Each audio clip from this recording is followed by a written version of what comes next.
Hi there, I'm Lena Anani, and you're listening to She Wrote a Book, where I interview amazing women from all over the world who also happen to be published authors. I created this show to educate, entertain, and inspire you to be the voice you want to hear in the world. Did you know this episode comes with a free gift? It's a webinar for aspiring authors who want to learn my insider secrets on writing and publishing books. You can access this free training instantly at SheWroteABook.com/bonus. Now let's get started. You are listening to episode number 42 of She Wrote a Book, and today I'm interviewing Liz O'Donnell, author of the book Mogul, Mom, and Maid, The Balancing Act of the Modern Woman.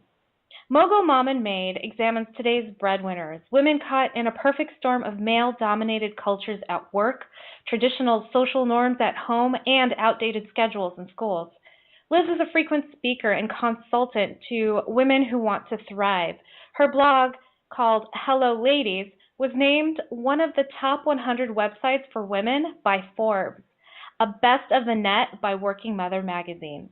Again, her book is called Mogul, Mom, and Maid, The Balancing Act of the Modern Woman.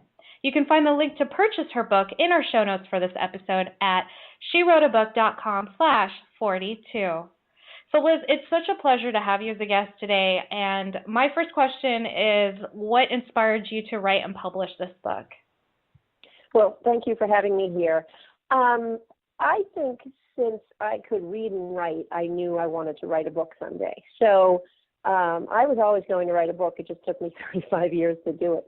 The reason what inspired me to write this book was a conversation I had with a really close friend. I get together with my girlfriends occasionally, do what we call wine and wine, W-I-N-E and W-H-I-N-E.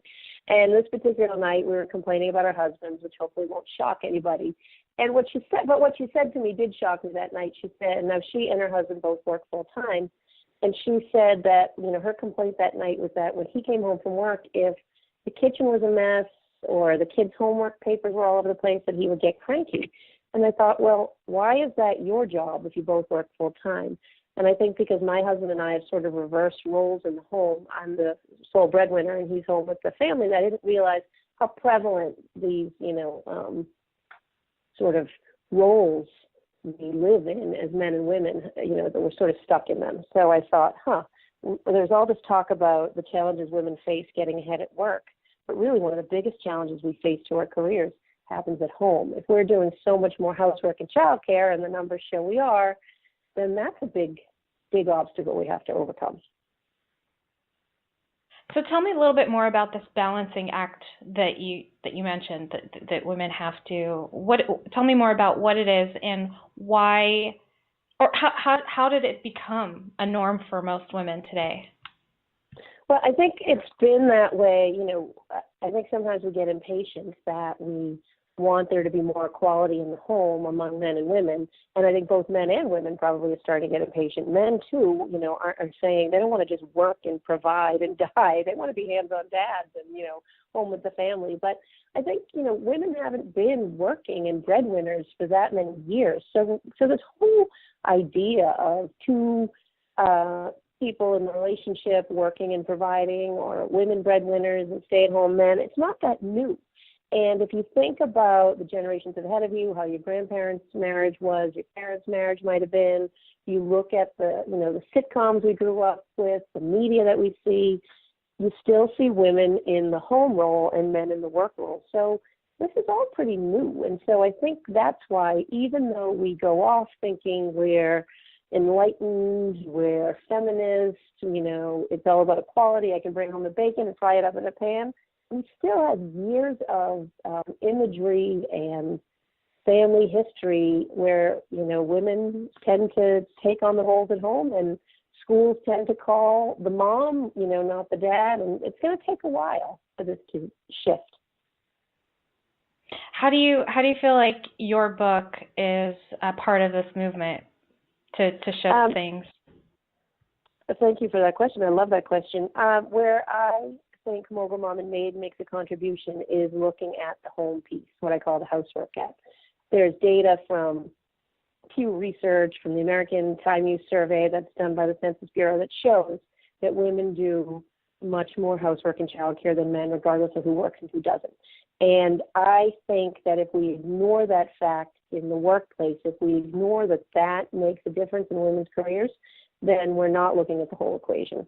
So, Lena came out, great book. It talks about how women can conduct themselves at work, but we also have to look at the home piece. It's very real. And when you're at work and you're thinking about, I need to book the pediatrician appointment, and Junior needs purple tights for the musical theater show tomorrow, and I've got to pick those up on my way home. I mean, that stuff is in your head as you're trying to get your job done, and I think we need to address that.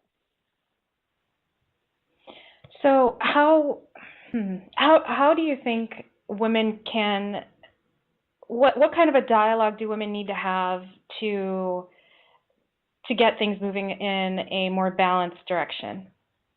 I think two things. I think at work, one of the things, when I was writing this book, I held these living room sessions where I'd get a friend to invite a bunch of her working mother friends over, after work for cheese and wine, and we would sit and the women would just talk to me about their challenges and their frustrations. And one of the things you heard them saying oftentimes was, if I leave early from work to pick up my kids at the bus, I'm viewed as not that committed. But if the guy at the desk next to me leaves early to go coach his son's soccer team, he's viewed as, this great guy. And they would kind of complain. So one thing I think we need to do is we need to stop complaining about that, as tempting as it might be. We need to stop complaining about that, because if we don't get to a place in the workplace where, I call it a don't ask, don't tell policy, where we're not saying I need to leave early because I need to take Junior to the doctor, I need to go see the school play. If we say I need to leave early, and here's where my work stands, and here's when I'll be back online, and this is what you can expect from me. Don't tell why you're leaving, don't ask why you're leaving, but let's all just respect each other's desire and need for flexibility, whether it be men and women. I think that's one thing we can do at work. Try to be gender blind about it, and take the flexibility we need, but be accountable to the job we need, not talk about the why. And then at home, one of the things I encourage women to do through the book, and when I go out and speak with women now, is learn how to negotiate at home the way you would negotiate at work. So we learn as women, how important negotiation is when it comes to our salaries and equal pay and that sort of thing. It's the same principles we can apply at home when we're trying to get our partner to do their equal share around the house, but it's never the same conversation, right? You would never sit down with your partner and say, help me understand what it would take for you to do the laundry, and share with me what obstacles you might foresee getting in the way, like the kinds of things we're taught to do at work. It's not a normal conversation. The normal conversation is usually, how come you never, and how come you always, right? And it just ratchets up to a fight really fast.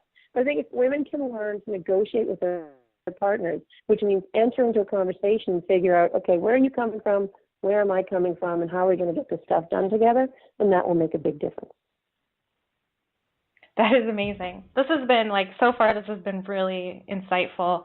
I really appreciated, what I do want to ask you about is, earlier you said something about a don't ask, don't tell kind of policy when leaving early from work.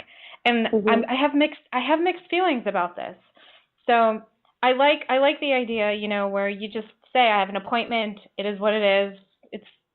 I'm putting this in my words. Sorry for paraphrasing it my way, but I would say, look, I have an appointment. It's my business, and I'll see you when I see you. Or, right. I like that. And, sometimes I use that in my personal life. Is I'll say, I already have a previous appointment, and I don't go into detail and saying what's going on. But I was thinking, well, if we go the don't ask, don't tell route, then are we still fueling the problem, which is moms get looked down upon for leaving to serve their children, and dads get praised for it? How do we change that? I hear you, and I get that feedback quite a bit. I don't know that, I don't know how old you are, but I don't know that we, my generation, which would be an Xer, do change that, but I think millennials are going to change that. Millennials more and more, are looking for a work-life balance, whether they're parents or not. They're saying, I value other things outside of this company, and I'm not apologizing for that. In fact, if this company was smart, they give me the space to volunteer, to train for a marathon, whatever it might be, serve on a board, that kind of thing. So I think millennials, both men and women, are going to start saying, hey, listen, I need space to live my life, and that's going to become the norm. The reason I like the don't ask, don't tell policy is, as a manager, as someone who manages people, I also never want to be caught in a situation of deciding if your need to take your cat to the vet is more important than, another employee's need to take to their parent to the doctor or something. So I like it from both sides. So the manager is never in a position of playing God and deciding, because you often hear a complaint from women without children in the workplace is people think that I can stay here all night while mom goes home early. So I think that I hear what you're saying. If we don't start to be open about the fact that we have lives, will the workplace ever embrace it? But I just see more benefits to the don't ask, don't tell. I love how you put that. That was a really good response for me, especially from a manager's perspective. I've been a manager before, and oh my gosh, yes. I would have loved to not to know why people were choosing to miss days or leave early, that was a great perspective. I love that. Okay, thanks. So thank you. So your awesome title, Mogul, Mom, and Maid. Can you tell me a little bit about how you came up with that?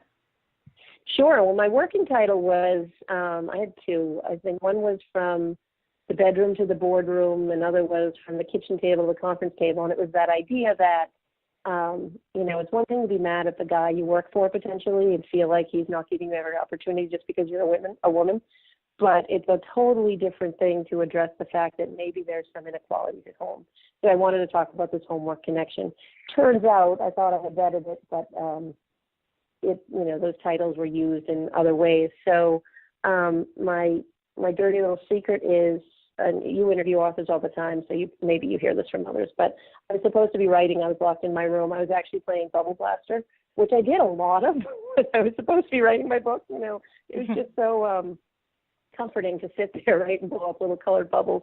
And so the title came to me while I was doing that. So I think sometimes procrastination as a writer can be a great thing. But I wanted to bring across this idea that, it's time that we realize that women are doing all of these different things, and we need to give them space to, be the business person or the career person, to be a mom. And unfortunately, they're still doing all the laundry. Beautiful. Perfect. Yeah.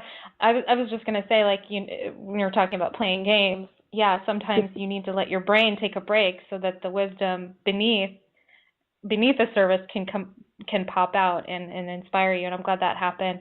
So, Liz, what do you love most about being an author? That surprised me because that's probably like many writers. I'm so introverted. I love to be alone in my room writing. I love the process. And so I was surprised when I went out and started promoting the book that I love the public speaking aspect of it. I love sharing. I think probably because of the topic I care so much about. I love speaking and then connecting with people afterwards. That's been a real surprise for me.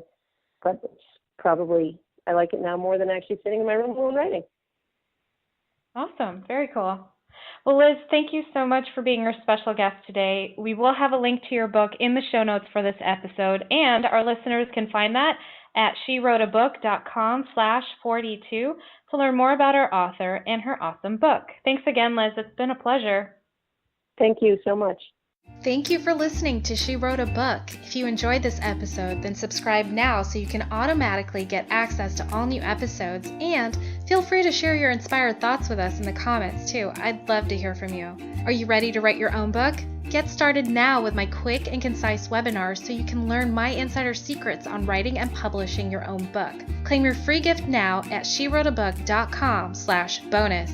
Until then, may you always feel good and make magic. Feel good, make magic now. Lena, Anani will show you how. Ignite that wisdom inside of you and show the world what you do to publish, write, and